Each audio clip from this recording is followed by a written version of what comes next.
Hello दोस्तों, नमस्कार। आज का हमारा टॉपिक रहेगा केबल का वैद्युत प्रतिरोधन। जो हमारे घरों में जो केबल यूज़ करी जाती हैं उसका हम वैद्युत प्रतिरोधन का फार्मूला ज्ञात करेंगे। और इसके लिए ये हमारे पास में एक केबल का सैंपल है। इसमें जो इसका बाहरी पार्ट है, ये जो हमारे घरों में केबल होती है वो उसका काला वाला भाग होता है। और जो ये अंदर आप जो देख रहे हैं ये हमारा कोर कहलाती है, जिसके थ्रू करंट हमारी फ्लो करती है। ठीक है। अब इसमें जो अंदर का जो कोर है उसकी रेडियस हमने मान ली है R1, और जो बाहरी कोर के मिडिल पॉइंट अंदर वाले पार्ट से लेकर के बाहरी पॉइंट तक उसकी रेडियस हमने मान ली है R2। ठीक है। अब आगे बात करते हैं।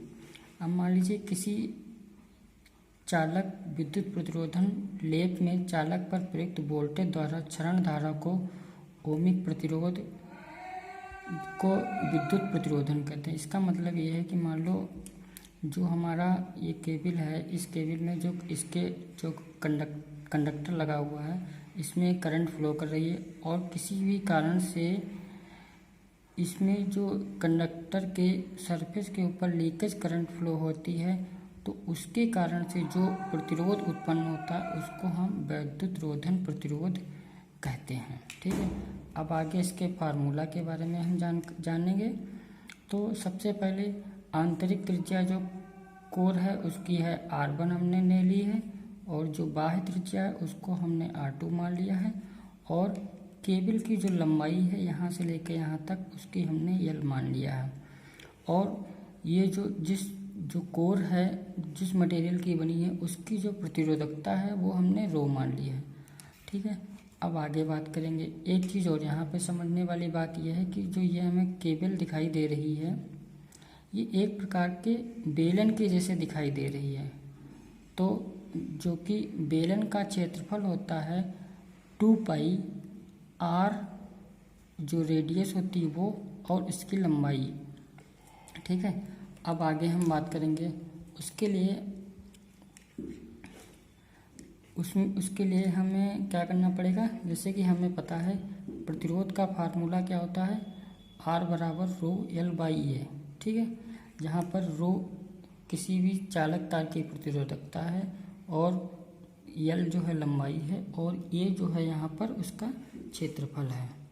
अब उसके बाद में जो यहाँ पर हम L है इसको हम dr लेंथ से इसलिए लेंगे क्योंकि हमें यहाँ पर जो हमारा कंडक्टर है इसके केबल है उसके एक छोटे से भाग को मान लेंगे, और उसके छोटे से भाग को मानने के बाद में हम उसको फिर बड़े लेवल पर उसको इंटीग्रेट कर देंगे, समाकलन कर देंगे, तो हमें पूरे केबल का प्रतिरोध पता चल जाएगा। इसलिए हम यहाँ पर लंबाई की जगह पर dr लेंगे, और बटे एरिया की जगह पे हम यहाँ पे जो एक केबल है उसका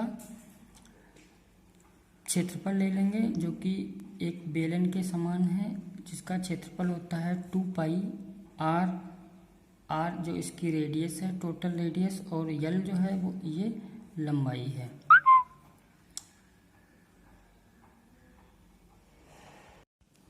हाँ, तो इसके बाद हम आपको बता रहे थे जैसे कि केबल का पूर्ण प्रतिरोध निकालने के लिए R बराबर रो dr बटे 2 पाई L इंटू R, जैसा कि आपने पीछे वाले फार्मूला से यहाँ पर लिखा गया है। L की जगह पे dr स्मॉल लेंथ जो dr के बराबर होती है बोली गई है, और नीचे जो है एरिया किसी भी बेलन का क्षेत्रफल जो होता है 2 पाई R इंटू L दिया गया है। अब पूर्ण केबल के प्रतिरोध के लिए हमें क्या करना पड़ता है, जैसे कि आप लोगों को पता है कि अगर कोई छोटी सी चीज़ है और उसको हम बड़े लेवल पे अगर उसका मान निकालना चाहते हैं तो उसके लिए हम उसका समाकलन कर दें। तो वही यहाँ पर किया गया है। जो R डैश है हमारा पूरे केबल का प्रतिरोध है, उसके लिए हम जो केबल का रेडियस R1 तथा रेडियस R2 दोनों को मिला करके उसका इंटीग्रेशन कर देंगे।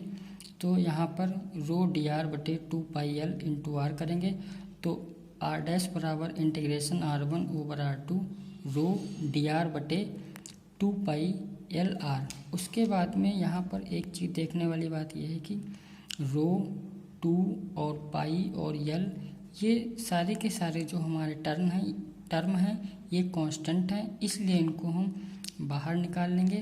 तो बाहर निकालने के बाद में रो बटे 2π/L integration r1 r2 dr बटे r बचेगा। अब हमें एक चीज़ पता है, जो हमारा इंटीग्रेशन dr बटे r जो होता है उसका मान जो होता है log r के बराबर होता है। तो उसको हम यहाँ पे रख देंगे और उसकी लिमिट लगा देंगे r1 से r2 के बीच में, और लिमिट लगाने के बाद में r डैश बराबर रो बटे 2π/L log base e r2 minus r1 हो जाएगा। और उसको हम log m minus log n को हम log m बटे n लिख सकते हैं, इसलिए r डैश बराबर रो बटे 2π/L log base e r2/r1 हो जाता है। तो ये यहाँ पे हमारा जो ये मान निकल के आइए टोटल केबल का वैद्युत रोधन प्रतिरोध कहलाता है। उसके बाद एक यहाँ से बहुत ही इम्पोर्टेंट रिलेशन निकल के आ रहा है। रिलेशन वो है जिसमें कहा देखो कि R जो है केबल का वैद्युत प्रतिरोधन जो है वो हमारा लेंथ के इन्वर्सली प्रोपोर्शनल है। इसका मतलब ये है कि अगर हम किसी भी केबल की लंबाई को बढ़ा रहे हैं तो उसका प्रतिरोध जो है वो हमारा कम हो रहा है। इसके बाद जैसा कि मैंने अभी आपको बताया उसको मैंने यहाँ पे लिख दिया है कि केबल का प्रतिरोध लंबाई की वृद्धि के साथ साथ घटता है, क्योंकि अगर हम यहाँ पे प्रतिरोध बढ़ाएंगे और तो उसकी लंबाई जो है वो हमारी कम हो जाएगी। तो इस तरीके से हम केबल का प्रतिरोध R बराबर रो बटे 2π/L log base e r2/r1 से केबल का प्रतिरोध प्राप्त कर सकते हैं। और R बराबर R is directly proportional to 1/L से एक बहुत ही इम्पोर्टेंट ये रिलेशन निकल के आता है। इसके द्वारा किसी भी कंपटीशन एग्ज़ाम में क्वेश्चन पूछा जाता है कि अगर किसी केबल की लंबाई 50 मीटर है तो उसका रेजिस्टेंस 100 ओम है, तो उसके बाद में अगर लंबाई कम कर दी जाए या बढ़ा दी जाए तो उससे दोनों में से एक चीज़ पूछ ली जाती है। Thank you.